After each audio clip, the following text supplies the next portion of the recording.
He told her to leave. She obeyed. 1 year later, he saw her again, holding the hand of a little girl who had his eyes. His wedding was in 3 weeks.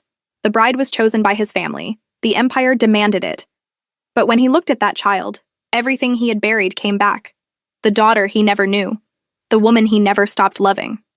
And the impossible choice that would either destroy him or set him free. This is the story of a man who ruled the underworld, but couldn't rule his own heart. He had stopped counting the days, 12 months, 52 weeks, 365 rotations of a sun he barely saw anymore. Time didn't heal. It just made the wound quieter. Min-jae stood at the floor-to-ceiling window of his penthouse, watching the city stretch endlessly below. Los Angeles glittered like broken glass, beautiful, cold, indifferent, just like him. His reflection stared back, sharp jaw, dark eyes, a face that had learned to feel nothing. 32 years old. Head of the largest Korean syndicate on the West Coast. Untouchable. Alone. Behind him, his phone vibrated. He didn't need to check it. The reminder had been set for weeks. Wedding venue confirmed. Guest list finalized. 3 weeks until ceremony. An arranged marriage. A strategic alliance between two families. His father's final command before dying. Min-jae had agreed because refusing would have meant war. And war meant bodies. Innocent ones. So he had chosen duty. He had chosen to let her go. Sir. Jun's voice came from the doorway. His oldest friend. His right hand. The only man who knew the truth. The cars are ready. Min-jae turned slowly. For what? Your fiancé requested lunch, downtown. You agreed last week. He hadn't remembered. Hadn't cared enough to remember. Sun-hee was beautiful, educated, polished. Everything a crime lord's wife should be. And she felt like a stranger wearing someone else's face. Tell her I'll be late, Min-jae said flatly. Jun hesitated. She's persistent. So am I. The drive downtown was silent. Min-jae sat in the back of the black SUV, 2 armed guards in front, another vehicle trailing behind. The city blurred past. He didn't see it. All he saw was her. Amara. Her name was a prayer he had stopped saying out loud. She had been a graphic designer, freelance, independent. She'd walked into his legitimate front company one afternoon to pitch a branding proposal, and he'd known, instantly, that she was dangerous. Not because she carried a weapon, because she made him feel human. They had 6 months. 6 months of stolen nights and whispered promises, 6 months where he pretended he wasn't what he was, where she pretended she didn't know. And then his father died, and the empire demanded a sacrifice. He remembered the last time he saw her. Her apartment. Early morning light filtering through cheap curtains. Her standing in the doorway in one of his shirts, eyes full of hope. Stay, she had whispered. And he had looked at her, really looked, and said the cruelest truth he knew. Don't interfere. I'm marrying someone else. He had walked out. He hadn't let himself look back. The SUV stopped outside an upscale bistro. Jun opened the door. Min-jae stepped out into the California sun, his expression carved from stone. And then he saw her. Across the street, walking out of a small bookstore, holding the hand of a little girl. Time stopped. The city noise faded. The bodyguards became shadows. Everything narrowed to a single impossible moment. Amara. She looked the same, different. Her hair was longer, her face a little softer. But her eyes, those deep, steady eyes that had once held his entire world, were focused on the child beside her. The little girl couldn't have been more than a year old, maybe 13 months. Dark curls, warm brown skin. And when she laughed at something Amara said, Min-jae's heart stopped. Because her eyes were his. Sir? Jun's voice was distant, concerned. Min-jae couldn't move, couldn't breathe. Amara glanced up. Habit, caution, the instinct of a woman who had learned to watch her surroundings. And she froze. Their gazes locked across 4 lanes of traffic. 1 year, 52 weeks. And in that instant, it was nothing. She didn't smile, didn't wave, didn't cry. She just looked at him with an expression that said everything. You made your choice. I made mine. The little girl tugged her hand, impatient. Amara blinked. The mask fell back into place. She turned away, guiding the child down the sidewalk, and disappeared into the crowd. Min-jae stood frozen on the curb. "Sir?" June said quietly. "Your fiancé is waiting inside." He didn't answer. All he could see was the little girl's face. All he could feel was the truth crashing through him like a bullet. She had his eyes. June made the excuses. Business emergency.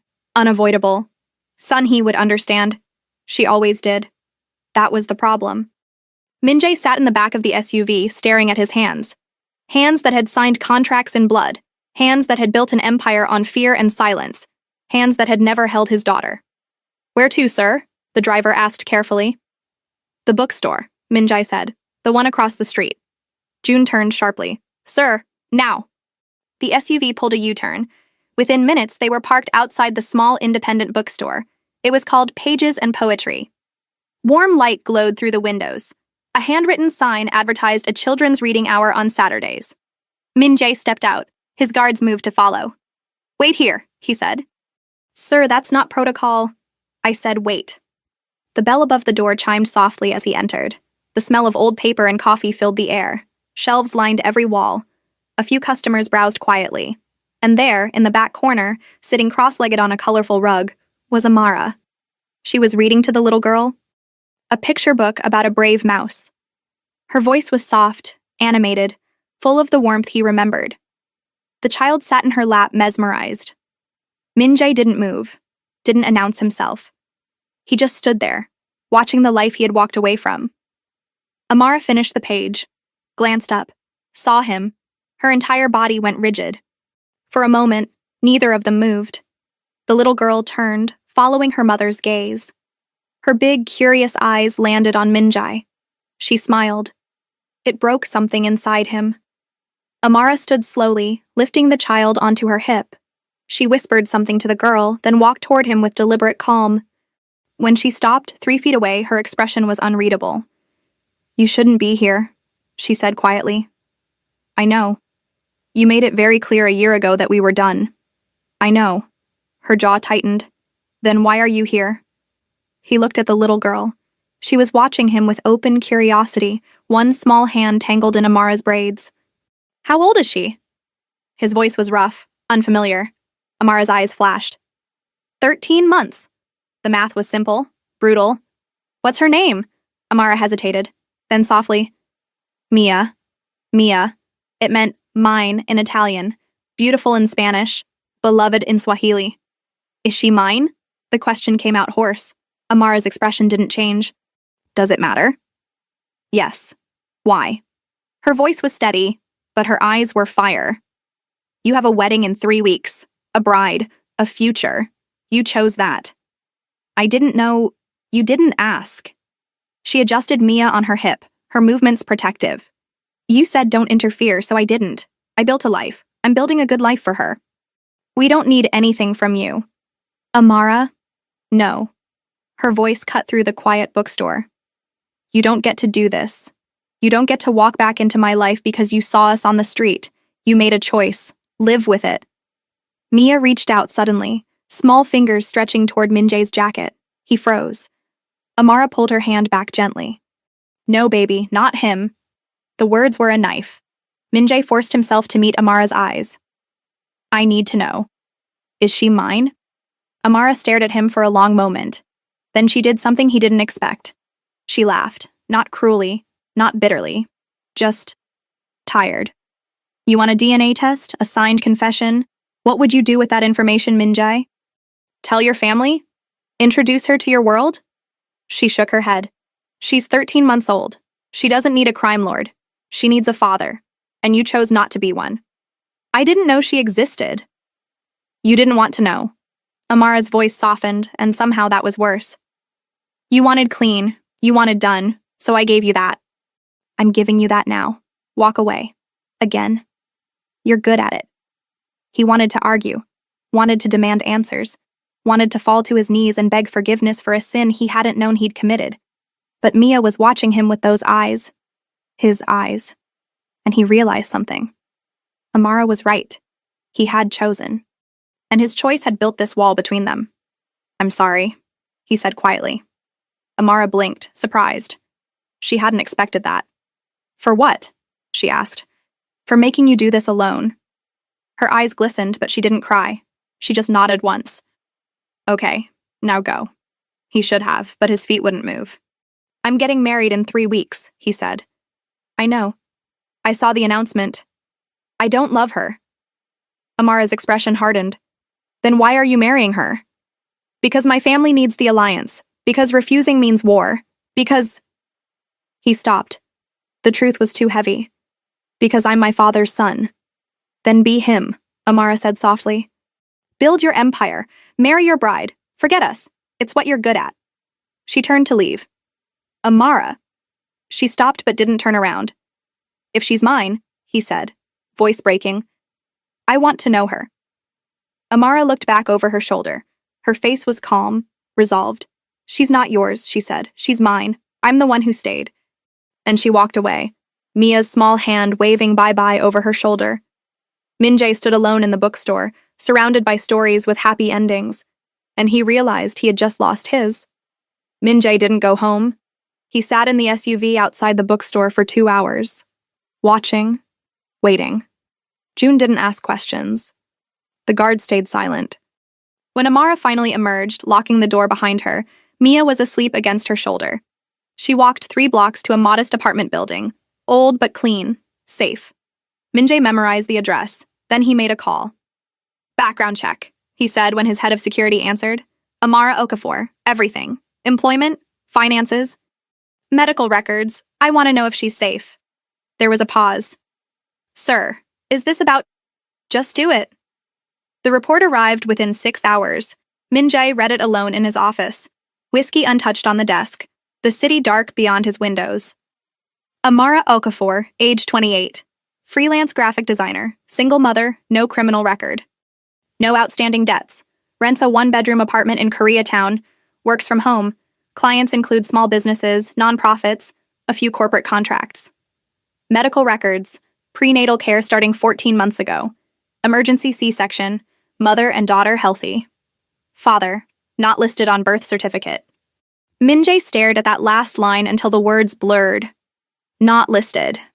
She had erased him completely. He didn't blame her.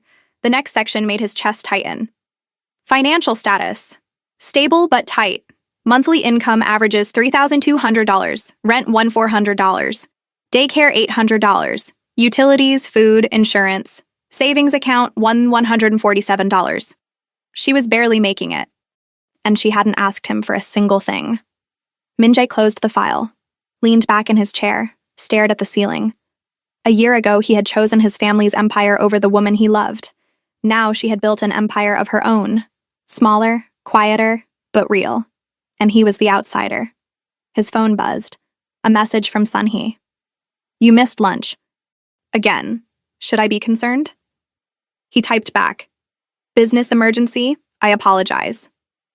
You apologize often. I'm beginning to think I'm the emergency. He didn't reply. 3 weeks, 21 days until he stood at an altar and made vows he didn't feel. 3 weeks to figure out what he was going to do, because walking away wasn't an option anymore. Not when he had a daughter. The next morning, Min-jae sent June to the bookstore.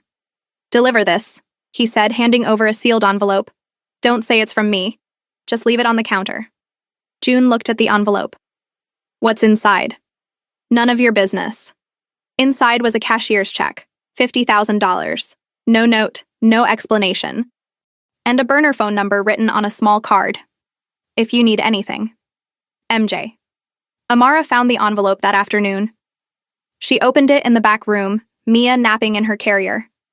When she saw the check, her hands shook, not from gratitude, from rage.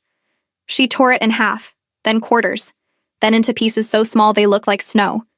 She threw them in the trash and went back to work. But she kept the phone number. That night, Min-jae's phone rang. Unknown number. He answered immediately. I don't want your money. Amara's voice was ice. I know. Then why did you send it? Because you need it. You don't know what I need. You're right, he admitted. But I want to. Silence. Long enough he thought she'd hung up. Then quietly. Why now? Why, after a year of silence, do you suddenly care? I always cared. No, you chose. There's a difference. He closed his eyes. I know. You can't fix this with money, Minjae. You can't buy your way into her life. I'm not trying to. Then what do you want? The question hung in the air, heavy, inevitable. I want to know her, he said. I want to be part of her life, even if that means just watching from a distance. Even if you never forgive me. I just need to know she's okay, that you're okay. We're fine. You're barely surviving. Her breath caught. You had me investigated? Yes. How dare you? I had to know you were safe. His voice rose, then dropped, controlled. You disappeared. For a year. You could have been anywhere, with anyone. I needed to know. You have no right. I know I don't, but I'm asking anyway. He leaned forward, elbows on his desk. Let me help, not as whatever I used to be. Just as someone who wants to make sure you have what you need. We don't need you. I know. His voice broke. But maybe I need you. The line went silent. When Amara spoke again, her voice was soft. Careful. You're getting married in 3 weeks. I know. To someone else. Yes. Then what are you doing, Minjae? He didn't have an answer, because the truth was too dangerous. The truth was, he'd rather burn his empire to the ground than walk away from them again. I don't know, he admitted. I don't know what I'm doing. But I can't pretend I didn't see her. I can't pretend she doesn't exist. She existed a year ago, Amara said quietly. You just didn't know. If I had, would it have changed anything? Her voice was hollow. Would you have chosen differently? Would you have walked away from your family's demands? He wanted to say yes. He couldn't lie to her. I don't know, he whispered. Amara exhaled slowly. That's what I thought. Amara. Good night, Minjae. The line went dead. Minjae sat in the dark, phone still pressed to his ear. And for the first time in a year, he let himself feel it. The grief, the regret, the unbearable weight of loving someone you had no right to love. He had built an empire on control, but he couldn't control this, and he had no idea how to let go. 2 weeks. 14 days until the wedding. Minjae stopped sleeping. He spent his nights in the penthouse, staring at the photo June had taken. Amara and Mia leaving the bookstore. The little girl's face turned toward the camera, mid-laugh. He kept it in his desk drawer, locked, hidden, a secret that was destroying him. A brief pause. Before we begin, pay attention to this. Those who are already part of the channel's premium are watching content that doesn't appear here, getting videos before everyone else, and following the channel in a different way. Closer, more exclusive. If you watch often, if this content is already part of your routine, then this is for you. Joining is simple. Just click join here on YouTube. During the day, he attended wedding meetings, tasted cakes he couldn't taste, approved flower arrangements he didn't see. Sunhee smiled politely through it all, her eyes sharp and knowing. You're distracted, she said over dinner one night. They sat in a private room at an upscale Korean restaurant. Bodyguards outside, candlelight between them. Business, Minjae said automatically. Is her name Business? He looked up sharply. Sunhee's expression was calm, almost kind. I'm not stupid, Minjae. You disappear for hours. You don't return calls. You look at me like I'm a stranger. She folded her hands. There's someone else. He could have lied, should have, but he was tired of lying. Yes, he said quietly. Sunhee nodded slowly. Do you love her? Yes. More than you could ever love me. Yes. She didn't flinch, didn't cry. She just smiled sadly. Then why are you marrying me? Because my family needs... Your family needs you alive, she interrupted gently. Not miserable, not half dead. She leaned forward. I've known you since we were children, Minjae. And I've never seen you like this. Whoever she is, she's killing you by being absent. She has a child, he said. The words came out hoarse. My child. I didn't know until 2 weeks ago. Sunhee's eyes widened. Oh. I walked away a year ago. Made the choice my father would have made. And now. He looked down at his hands. Now I don't know how to unmake it. Sunhee was quiet for a long moment. Then she reached across the table and covered his hand with hers. Then don't marry me, she said simply. He stared at her. Our families need an alliance, she continued. But they don't need a marriage. We can negotiate something else. Trade agreements, territory sharing. There are other ways. Your father won't accept. My father will accept what I tell him to accept. Her voice was steel beneath silk. I'm his only daughter. He won't force me into a loveless marriage if I refuse. Son, I deserve someone who looks at me the way you look at her, she said quietly. And you deserve to stop punishing yourself for being human. Minjai felt something crack inside his chest. Why are you doing this? He whispered.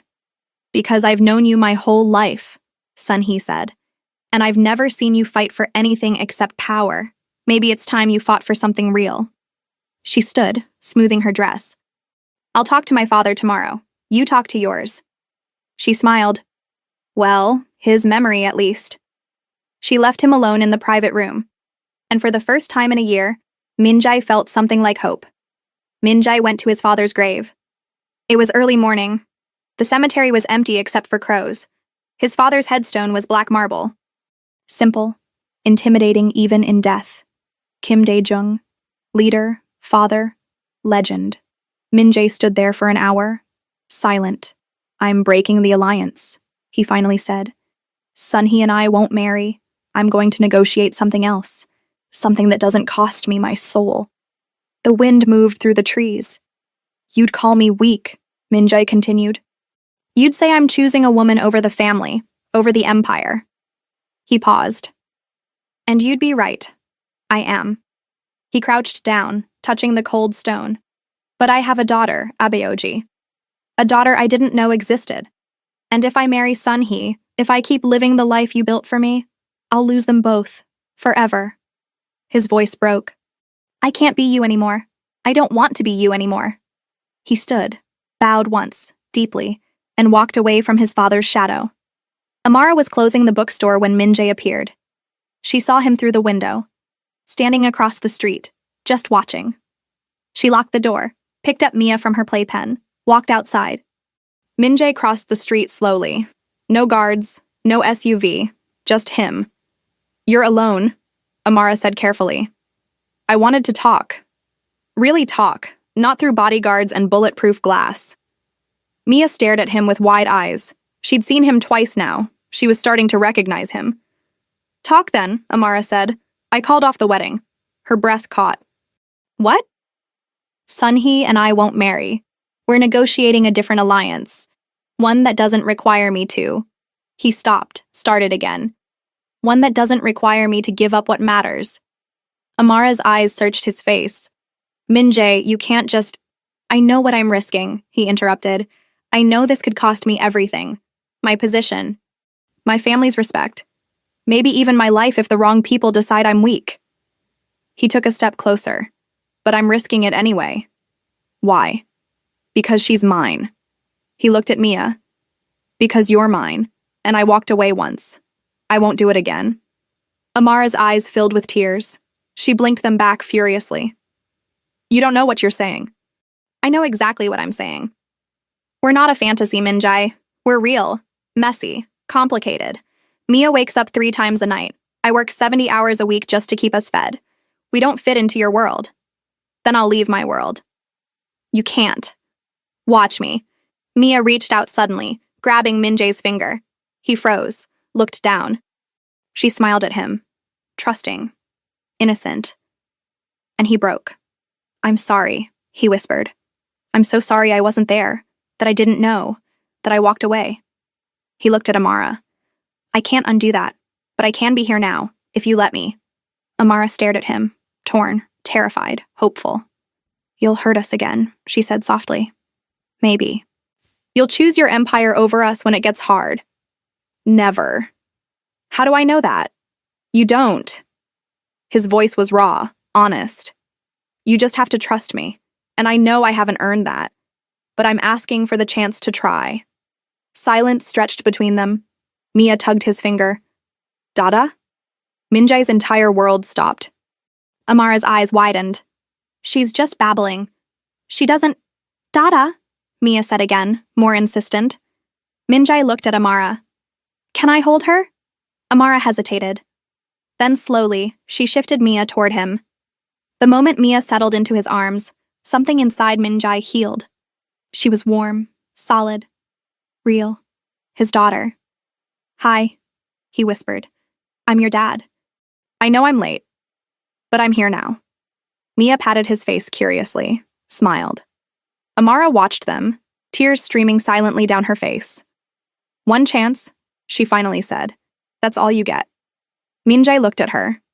"That's all I need." The first 3 months were the hardest, not because of the family, not because of the business, but because Minjai had to learn how to be something he'd never been before. Human. He woke up at 3 a.m. to Mia's crying and didn't know how to soothe her. Amara showed him, gentle bouncing, soft humming, patience. He felt clumsy, inadequate, like his hands, which had signed death warrants, were too dangerous to hold something so fragile. But Mia didn't know that. She just knew he was warm, that he came when she called, that he was learning. "You're doing fine," Amara told him one night, watching him rock Mia back to sleep. "I don't know what I'm doing," he admitted quietly. "None of us do," she said. "That's called parenting." He looked down at his daughter. She'd fallen asleep against his chest, one tiny fist curled in his shirt. "I missed so much," he whispered. "You're here now. That's what matters." But it wasn't enough. Not for him. So he started asking questions. What were her first words? When did she start walking? What did she love? What scared her? Amara answered each one patiently, building the history he'd missed, filling in the gaps. And slowly, piece by piece, Minjai became a father. The business didn't forgive easily. Minjai called a meeting with his inner circle 2 weeks after calling off the wedding. 8 men sat around a table in a secure location. These were the ones who mattered. The ones who could make or break him. "I'm restructuring my role," Minjai announced. "I'll remain head of the family. Final authority stays with me. But day-to-day operations will be delegated." Silence. Then Park Jin-ho, his father's oldest lieutenant, spoke. "You're stepping back. I'm rebalancing. Because of a woman. Because of my daughter." Minjai's voice was steel. "I have responsibilities beyond this table." "Your father would be ashamed," Jin-ho said flatly. "My father is dead." Minjai met his eyes. "I'm not." Another man, younger, leaned forward. "The Kim family has always put the organization first. Always. That's why we're powerful. That's why we survive." "And I will continue to put us first," Minjai said. "But I won't sacrifice my family to do it. There's a balance. I intend to find it." "And if we disagree?" Jin-ho asked. "Then you're free to leave, with a generous severance and my respect." Minjai's expression didn't change. "But if you challenge me, you'll lose. Don't mistake flexibility for weakness." The room went quiet. Jin-ho studied him for a long moment. Then, unexpectedly, he smiled. "Your father would have threatened us," he said. "You're giving us a choice. Maybe you're smarter than he was." Minjai exhaled slowly. "I'll stay," Jin-ho said, "but you need to prove this works. The second the family weakens because of your divided attention, we'll have this conversation again." "Fair enough." One by one, the others agreed. Minjai left that meeting knowing he'd bought time, but not certainty. He'd have to earn this new life every single day. Amara didn't make it easy. She loved him. He knew that. But she was terrified, and she had every right to be. "I need rules," she told him one night after Mia was asleep. They sat on the couch in her small apartment. Minjai had offered to move them somewhere bigger. She'd refused, said she needed to do this on her own terms. "What kind of rules?" he asked. "You don't lie to me, ever, about anything." Her voice was firm. "I don't care if you think the truth will hurt me. I need to know what's real." Agreed. "You don't bring your work around Mia. No guns, no dangerous people, no meetings in our home." Agreed. "And if this gets too hard, if your family demands you choose between us and them," she looked at him directly, "you tell me immediately. You don't make that decision alone." He reached for her hand.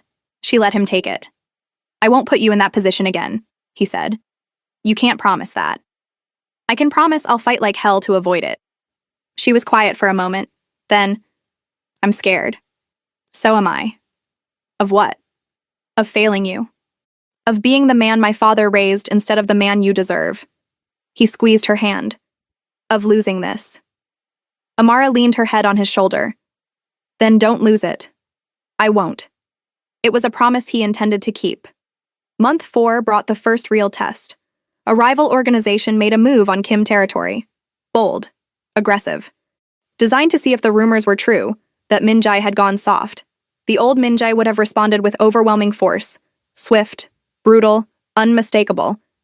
But he had Mia's laughter in his head now, Amara's trust in his hands, so he called a different kind of meeting. Neutral ground, no weapons, just conversation. The rival boss, a man named Chen, arrived with suspicion in his eyes. You used to be predictable, Chen said. Now I don't know what you are. Smarter, Minjae replied. You took 3 blocks. I could take them back in a night. We both know that. But that means bodies. Attention. Federal investigations neither of us need. Chen leaned back. So what do you propose? A partnership, you keep the blocks, but you pay a percentage to use our distribution network. We both profit, no bloodshed. And if I refuse? Minjae's expression didn't change. Then I'll do what my father would have done, and you'll lose everything. The difference is, I'm giving you a choice first. Chen studied him, then laughed. You've changed. I've evolved. Because of a woman? Because I finally figured out what I'm fighting for. They shook hands. The deal was struck. Minjae went home that night and kissed his daughter goodnight without blood on his hands. It felt like winning.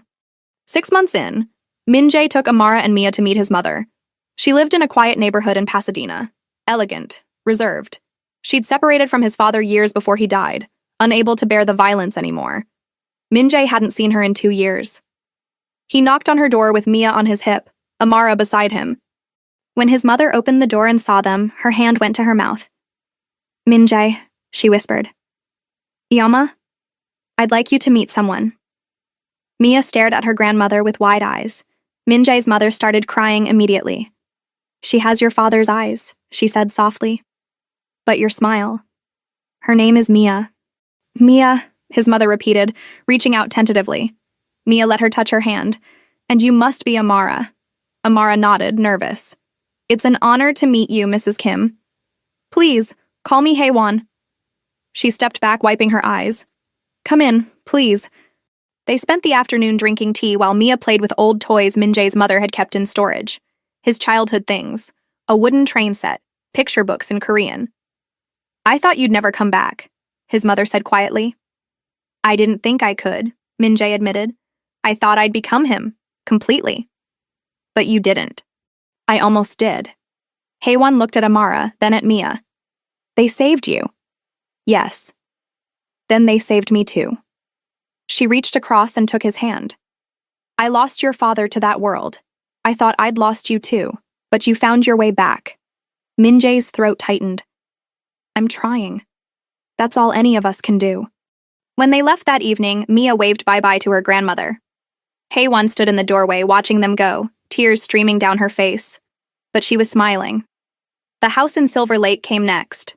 Minjae bought it outright, cash, a small craftsman with a backyard and a garden, nothing like the penthouse. Nothing that screamed wealth or power. Just a home. Amara cried when she saw it.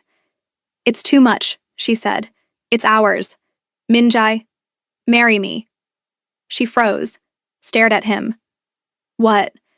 He got down on one knee, right there in the empty living room. Pulled out a simple ring, nothing ostentatious, just a single diamond on a platinum band. Marry me, he said again. Not because I'm trying to trap you. Not because I think you need me, but because I need you. Because Mia needs both of us. Because I want to spend the rest of my life proving I'm worth the chance you gave me. Amara's hands covered her mouth. I love you, Minjae continued. I loved you a year ago when I was too stupid to choose you. I love you now. I'll love you 50 years from now. So please, marry me. Mia toddled over, curious. Dada? Minjae scooped her up with one arm, still on one knee. What do you think, baby girl? Should Mama marry Dada? Mia clapped. Yay! Amara laughed through her tears. That's not fair. You're using our daughter as leverage. I'll use whatever works. She looked at him. Really looked. Saw the man who'd walked away. The man who'd come back. The man who was trying, every single day, to be better. Yes, she whispered. Min-jae stood, Mia between them, and kissed her. Yes? He asked against her lips. Yes, you impossible man. Yes. Mia squealed and clapped again, delighted by something she didn't understand but could feel was important. And in that moment, standing in an empty house that would become their home, Min-jae understood something. He'd spent his whole life building an empire. But this moment, this woman, this child, was the only kingdom that mattered.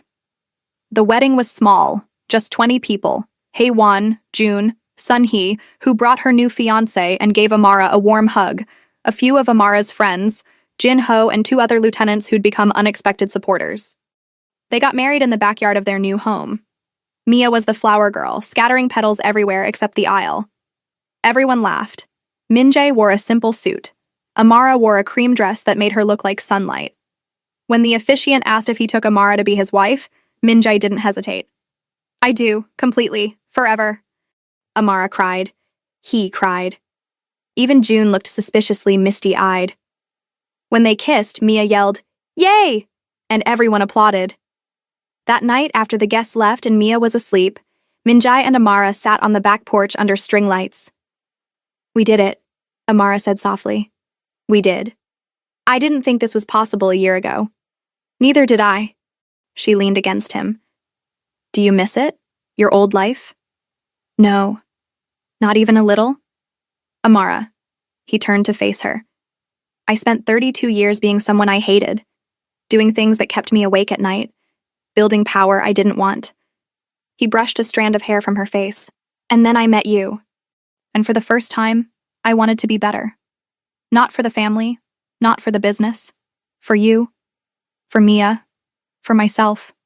You are better. I'm trying to be. That's what makes you better. They sat in comfortable silence, watching stars appear in the LA sky. Thank you, Min-jae said eventually. For what? For not giving up on me. Even when I gave up on us. Amara kissed him softly. You came back. That's what matters. I'll always come back, he promised. No matter what. You and Mia, you're my home now. Good, she whispered, because we're keeping you. 1 year later. Min-jae woke to small hands patting his face. Dada, up, up. He opened his eyes. Mia stood beside the bed, hair wild, wearing her favorite pajamas, the ones with cartoon tigers. She turned 2 last month, was talking in full sentences now. Opinionated, fearless, exactly like her mother. Good morning, trouble, he murmured. Pancakes, Dada? Peas? Please, he corrected gently. Peas, she insisted, grinning. He laughed. Okay, pancakes. Amara stirred beside him, still half asleep. What time is it? 6 a.m. Too early, she groaned. Mama, pancakes! Mia climbed onto the bed. Mia, sweetheart, Mama needs sleep. No sleep! Pancakes! Min-jae scooped her up. Come on, baby girl, let Mama rest, we'll make breakfast together. Mia cheered. Cook with Dada! In the kitchen, Min-jae set her on the counter and let her help by stirring the batter. She got flour everywhere. He didn't care. Dada? She said after a moment. Yes, baby? Love you. His heart stopped. She'd said it before, but it hit him new every time. I love you too, Mia. So much. This much? She spread her arms as wide as they'd go. More, he said, spreading his arms wider. This much? She giggled. So big. The biggest. Amara appeared in the doorway, wrapped in his old shirt. Room for one more? Always. She joined them, and together they made the messiest, most perfect pancakes in the world. After breakfast, Min-jae took Mia to the park while Amara worked on a client project. He pushed her on the swings, helped her down the slide, chased her around the playground. Other fathers were there. Some knew who he was. Most didn't care. Here he was just another dad, worried about scraped knees and snack time. And it was the most powerful he'd ever felt. That afternoon, June called. The Henderson deal closed. Profit margins are up 18%. Jin-ho says the new distribution model is working better than expected. Good, Min-jae said, watching Mia build a tower with blocks. Also, the Chen partnership is paying off. No conflicts in 6 months. Everyone's making money. Even better. You were right, June admitted, about the restructuring, about finding balance. It's working. Min-jae smiled. Thanks for trusting me. Always. June paused. How's fatherhood? Exhausting. Terrifying. The best thing I've ever done. You sound happy. I am. After hanging up, Min-jae sat on the floor with Mia. She handed him a block. Build, Dada. What are we building? Castle. A castle for a princess?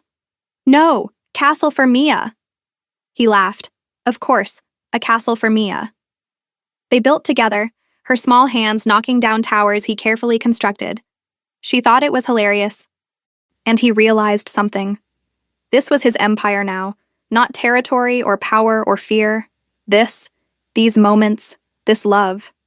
That evening, the family sat on the back porch, Mia in Min-jae's lap, Amara beside them, watching the sunset paint the sky gold and pink. Tell me a story, Dada, Mia requested. What kind of story? Princess story. Amara smiled. This should be interesting. Min-jae thought for a moment, then began.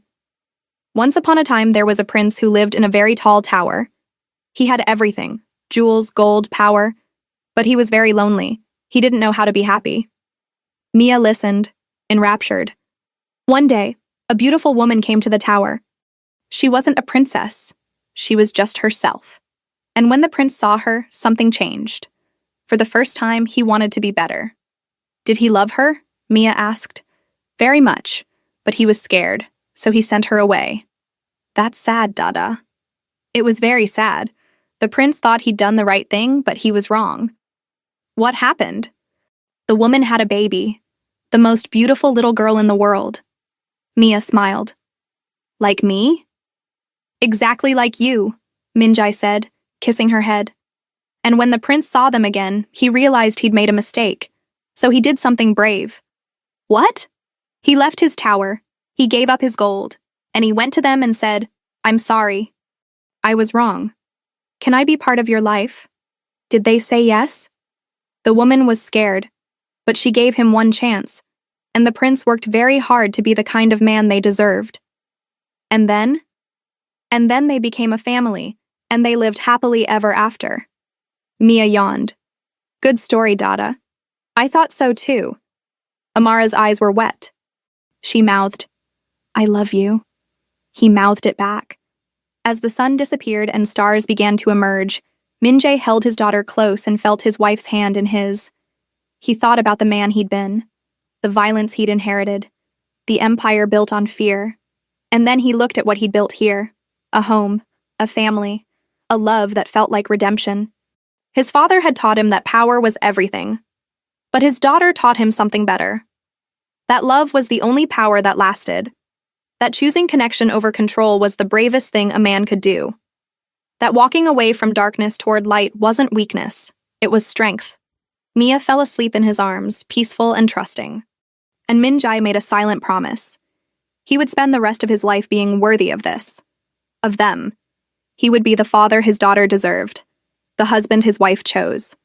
The man he'd always wanted to be. Not perfect, but present. Not powerful, but loving. Not his father, just himself. And that, he finally understood, was enough. The empire he'd spent his life building had crumbled, but from its ruins he'd found something infinitely more valuable. A home, a family, a second chance. And as the night settled around them, stars bright above, Min-jae closed his eyes and breathed in this moment. This perfect, impossible, beautiful moment. He had been a prince in a tower. Now he was a father in a garden, and he had never been happier. This was his empire now, and it was everything. Before you go, just a quick reminder.